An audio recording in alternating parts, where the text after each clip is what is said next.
नमस्कार दोस्तों, मेरा नाम अमन है and again thank you so much for watching my videos. आज हम बात करेंगे कि जो इतना बड़ा समुद्री जहाज़ होता है जिसके ऊपर 6000 गेस्ट होते हैं, 2000 क्रू मेंबर होते हैं, वो इतना गार्बेज क्रिएट करते हैं कि वो गार्बेज जाता कहाँ है। बहुत ही इंटरेस्टिंग टॉपिक है and I am definitely sure you will get to learn something very different and very new. So let's start with it. देखो, क्रूज़ लाइन के ऊपर गार्बेज को एक कैटेगरी के अंदर बांटा गया है, जिसके अंदर सूखा गार्बेज अलग होता है, गीला गार्बेज अलग होता है, जैसे हम लैंड पे भी करते हैं, लेकिन शिप के ऊपर थोड़ा अलग तरीके से होता है। इसमें सबसे पहले क्या होता है, प्लास्टिक अलग होता है, पेपर्स अलग होता है। पेपर्स के अंदर कार्डबोर्ड आ गए, पेपर्स आ गए, पैकिंग्स आ गई, और जितनी भी प्लास्टिक की पैकिंग होती है वो अलग होती है। जितना भी बचा हुआ खाना होता है वो गीला होता है, उसको अलग से ट्रीट करते हैं। जितनी भी बॉटल्स होती हैं उनको अलग से ट्रीट करते हैं, जो ग्लास की होती हैं, और जितने भी कैन्स होते हैं उनका ट्रीटमेंट अलग होता है।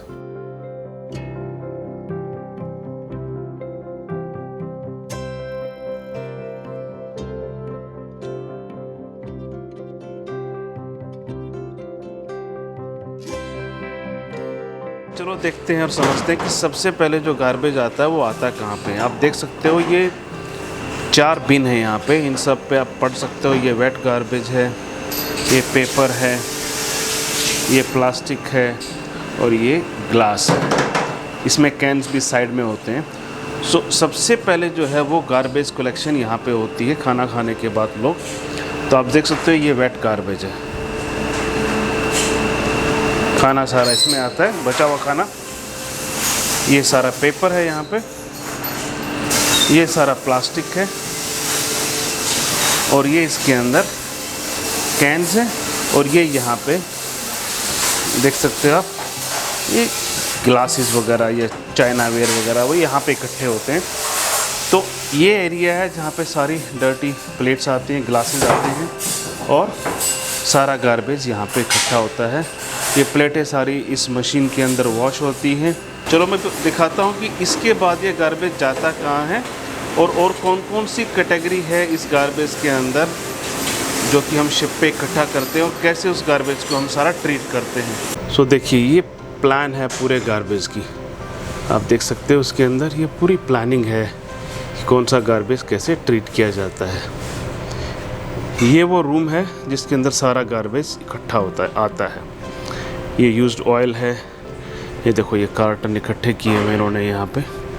चलो आपको मैं दिखाता हूँ कौन कौन सी और मशीनें हैं जिसके अंदर ये गार्बेज ट्रीट होता है। सो ये मशीन कहलाती है ग्लास क्रशर। ये सारी बॉटल्स जितनी भी होती हैं शिप पे इकट्ठी होती है, ये इसके अंदर जाती हैं, और ये बिल्कुल चूरा होके पाउडर बन के ये सारा यहाँ पे नीचे इकट्ठा हो जाता है। तो इसको डिस्पोज ऑफ करना आसानी रहता है। ये मशीन जो है ये कैन को कंपैक्ट करने की है। जितने भी कैन्स होते हैं वो सारे इस पे कंपैक्ट होके, लाखों हज़ारों कैन जो हैं वो एक छोटे से बॉक्स में, ये देखिए आप, ये सारे ऐसे कंपैक्ट होके यहाँ पे इकट्ठे हो जाते हैं। तो इनको हैंडल करना बहुत ही आसानी रहता है। अभी आपने देखा कि कैसे हमने बॉटल्स को और कैन को ट्रीट किया। अभी हम बात करते हैं जो जितना खाना बच जाता है उसका हम क्या करते हैं। उसको भी डायरेक्ट ऐसे समुंदर में नहीं डाल सकते, उसको भी पहले ट्रीट करना पड़ता है, और फिर उसको हम अपने हिसाब से as per policy, as per government rules उसको हम डिस्पोज ऑफ करते हैं। So let's see how we do that. ये कोल्ड रूम है जहाँ पे हम सारा फूड वेस्ट रखते हैं। देखिए कितना सारा फूड वेस्ट है। इसको कोल्ड रूम में रखना ज़रूरी है, नहीं तो ये स्मेल करने लग जाता है। और यहाँ पे मेडिकल वेस्ट भी सारा यहीं पे आता है, लेकिन मेडिकल वेस्ट को लाल रंग से कैटेगराइज किया गया है।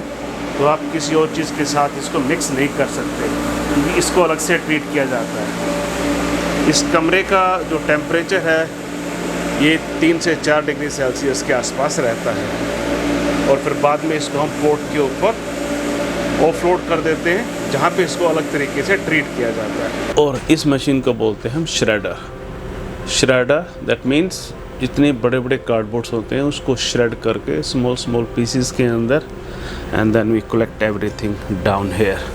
ये सब कुछ we can collect it here, and then it can also get burn. So ये सेकंड स्टेज है गार्बेज ट्रीट करने की, आप देख सकते हो। उसके बाद ये सारा गार्बेज जो है वो यहाँ पे आता है।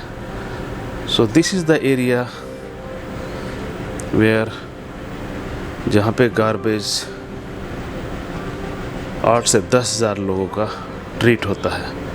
देख सकते हो ये एरिया कितना साफ़ सुथरा है। वैसे भी ये दूसरी मशीन है, ये भी ड्राई वेस्ट कंपैक्टर है। I will show you how does it work.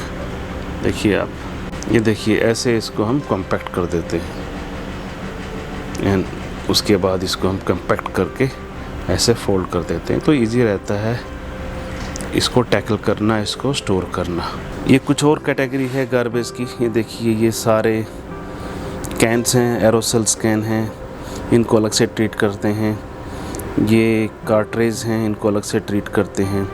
और ये इलेक्ट्रिकल पार्ट्स हैं, इनको अलग से ट्रीट करते हैं। ये भी गार्बेज की कैटेगरी है। ये देखिए ट्यूब्स को कैसे ट्रीट करते हैं। ये देखिए आप, ये बड़ी बड़ी ट्यूब्स होती हैं, इसको ऐसे ट्रीट किया जाता है। ये देखिए इसके अंदर जाती है और ये पाउडर बन जाता है। तो ऐसे लाखों बल्ब ट्यूब ट्रीट किए जाते हैं। इसको अलग से हम डिस्पोज ऑफ करते हैं, बाकी गार्बेज के साथ इसको डिस्पोज ऑफ नहीं कर सकते हैं। तो ये कमरा है जिसके अंदर ये सारा गार्बेज ट्रीट होता है अलग अलग तरीके से, और उस हिसाब से ही इसको हम डिस्पोज ऑफ करते हैं। ये किसी भी एक लैंड की तरह नहीं है कि सारा गार्बेज एक जगह डंप कर दिया और उसके बाद वहीं पे स्टिंग कर रहा है। नहीं, वो चीज़ बिल्कुल इम्पॉसिबल है किसी भी क्रूज लाइन शिप के ऊपर। इन सारे गार्बेज को ट्रीट करने के बाद भी हमें इसको डिस्पोज ऑफ करना पड़ता है पोर्ट्स के ऊपर। हर पोर्ट्स पे डिस्पोज नहीं कर सकते, और उस पोर्ट्स पे हमें स्पेशली इसकी फ़ीस देनी पड़ती है कि ये हमारा गार्बेज है जो हमने ट्रीट किया है ऑलरेडी, और इसको हम आपके यहाँ पे पोर्ट के ऊपर निकालना चाहते हैं, और उसकी स्पेशल फ़ीस हमें पे करनी पड़ती है। ये नहीं कि वो हमें पैसे देते हैं। और इसके अंदर बहुत सारी ऐसी भी चीज़ें होती हैं जिसको वो आगे सेल कर सकते हैं ट्रीट करने के बाद, and they can actually make money out of it.